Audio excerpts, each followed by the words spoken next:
Hi there, it's Matt here, and welcome back to the podcast. Today is the first in a multi-part series talking all about these things called dreams. And we're better to start than the utter absurdity of the act of dreaming itself. Because last night, you became flagrantly psychotic. And it will happen again tonight. And in fact, it will happen multiple times tonight. Now, before you reject my diagnosis of your nightly psychosis, allow me to give you 5 justifying reasons. First, when you were dreaming last night, you started to see things that were not there. So you were hallucinating. Second, you believed things that could not possibly be true.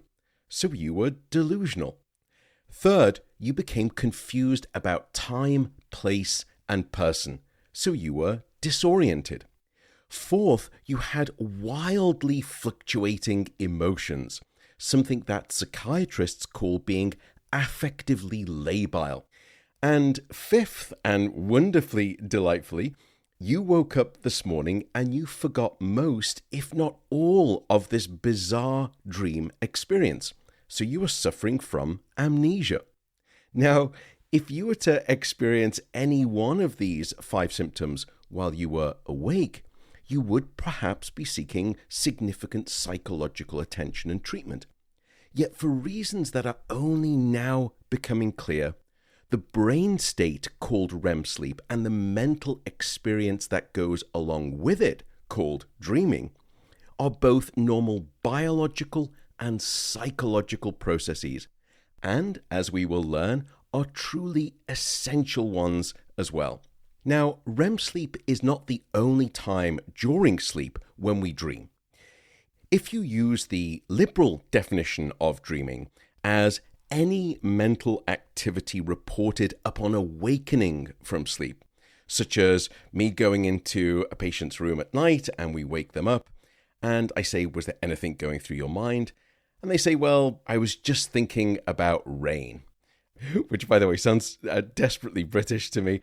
Technically, if you use that very loose definition of any mental activity that you report, such as bland thinking, then you will dream in almost all stages of sleep.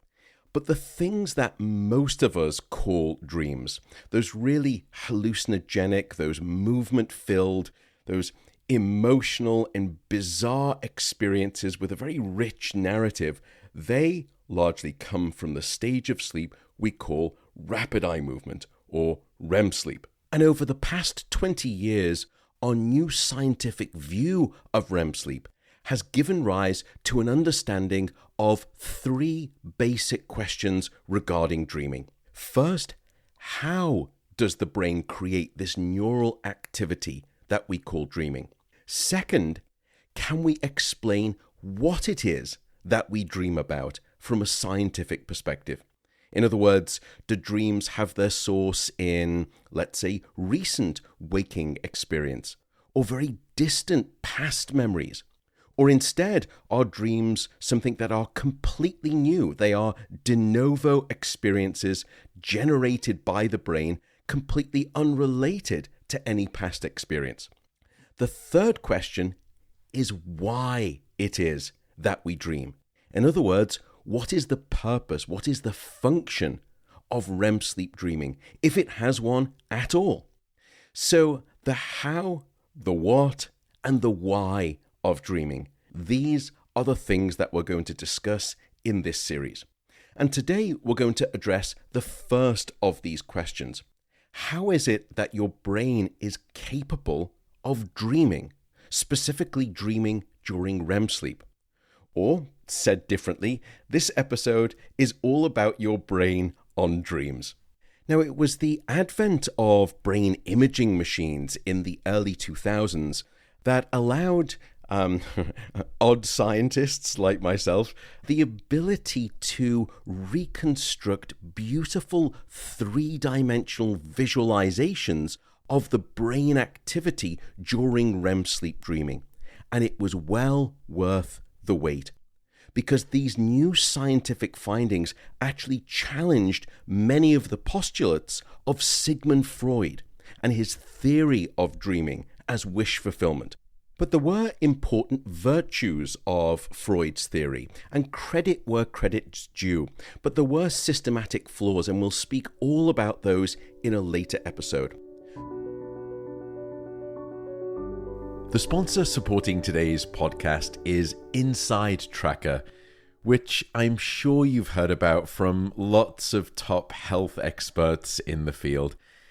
Inside Tracker is a service that analyzes both your blood and your DNA to better understand exactly what's happening inside of you in terms of your health status, as it were. And it's an especially easy service. They will come to your home, they will do a blood draw, and then they will run a set of diagnostic tests. And you get two key returns on your investment. First, they will provide a full set of results describing your varied blood, your metabolic, and your hormonal health metrics. And then they'll also give you some reference points so that you know exactly whether you sit inside or outside of those standard healthy ranges. Second, and I think this is the part of the service that I like especially, Inside Tracker then provides personalized suggestions for lifestyle changes that you can adjust then and see if you can alter some key metrics and better optimize them.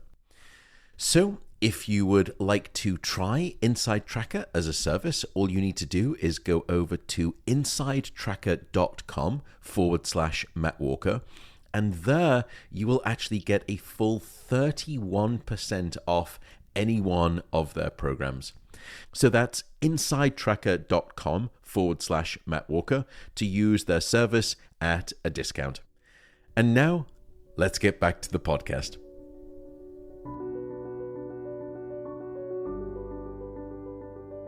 But coming back to the how that it is that your brain constructs these things called dreams.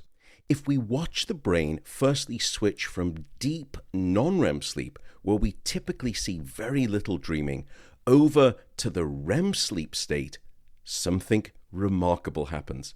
Because it's during that REM sleep dreaming state that all of a sudden, almost without warning, numerous parts of the brain dramatically erupt with massive spikes of activity in the MRI scans. Indeed, there are 4 main areas in the brain that essentially fire up in their activity when someone starts dreaming during REM sleep.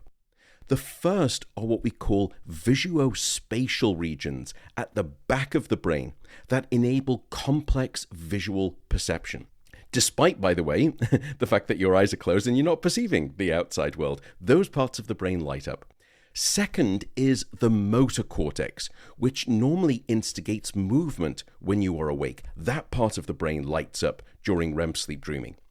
Third, there is a memory structure sitting on the left and the right side of your brain called the hippocampus. And it's this memory-related structure of the hippocampus and the surrounding regions which enable normally your autobiographical memory. And those parts of the brain light back up during REM sleep.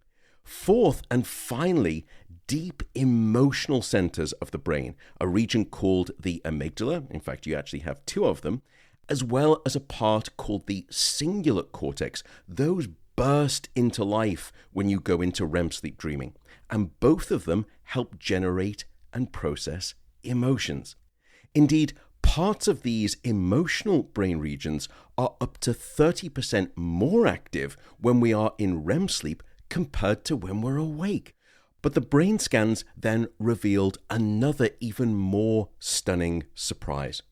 Because there is one part of the brain during REM sleep dreaming that does exactly the opposite. Instead of ramping up its activity, it becomes utterly deactivated. And it's regions in the far left and the right side of your prefrontal cortex.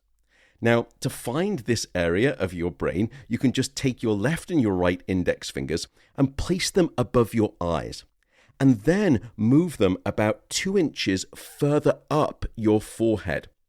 I should probably note, by the way, if you're listening to this podcast whilst you're driving and you're behind the wheel, skip this exercise. Don't do that exercise. But anyway, if your fingers are 2 inches up above your eyes, that's where your left and right prefrontal cortex regions are. As I bang the microphone, as I'm getting all sorts of animated here.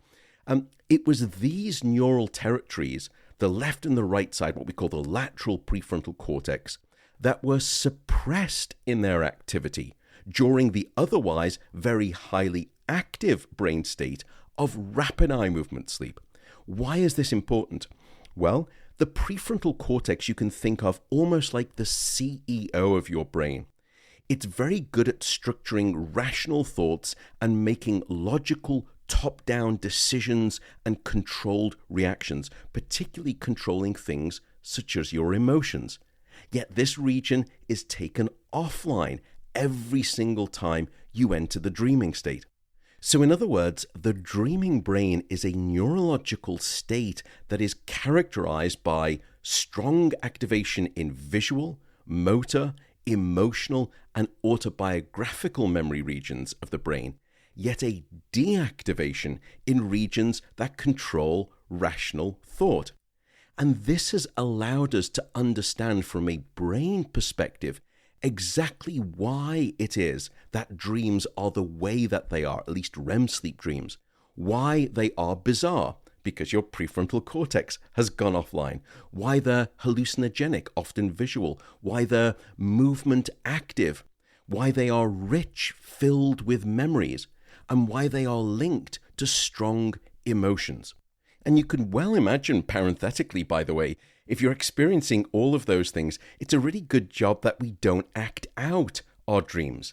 And this was another discovery in neuroscience regarding REM sleep dreaming. Because mere seconds before you are launched into this state of dreaming, and for as long as that REM sleep period lasts, you are completely paralyzed. There is no tone in what we call the voluntary skeletal muscles of your body, none whatsoever. So if I were to quietly come into your room and gently lift you up, your body would be completely limp. It's almost like a rag doll. And that would be a very strange thing for me to do. But you get the point here. All of these muscles become flaccid.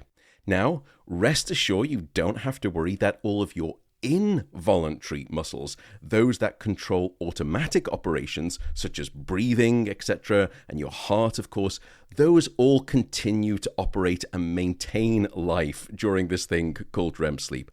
But the other muscles, the voluntary muscles, they become lax, they are paralyzed, and it's what we call muscle atonia.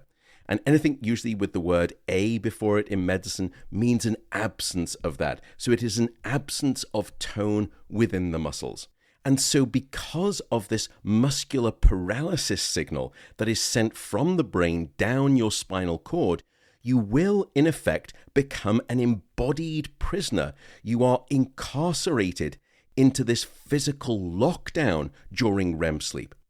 And it's a striking dissociation. Your brain is incredibly active during dreaming, but your body is utterly immobilized. And there's a very simple, of course, evolutionary explanation. Imagine if you did act out some of your dreams and you weren't perceiving, of course, as we don't when we're dreaming, the outside world. It wouldn't take long before you were quickly popped out of the gene pool. And so instead, your brain paralyzes your body so the mind can dream safely. Absolute genius. And that, ladles and jelly spoons, boys and girls, is your brain on dreams. Now, very quickly after this new science of dreaming, we began to make some remarkable discoveries of not just how it is that your brain dreams, but what it is that your brain is going to be dreaming about. And even if brain scans can predict what people are dreaming, even if they don't know what they're dreaming themselves. And finally, can brain science give us an explanation of this very strange thing where we gain lucid control over our dreams, where we gain the ability to not just understand that we're dreaming, but to control what it is that we're dreaming. And that is lucid dreaming. it is these questions that we're going to be discussing in the next several episodes, all about dreaming. But for now, I will say my good nights. I will wish you sound slumber, and I will see you in those next episodes. And apologies, my goodness, that this episode was a little longer than typical as I'm looking at it right now. I get a little bit carried away when it comes to some of these things after I hit the record button. I do apologize. Thanks so much again for listening, and bye for now.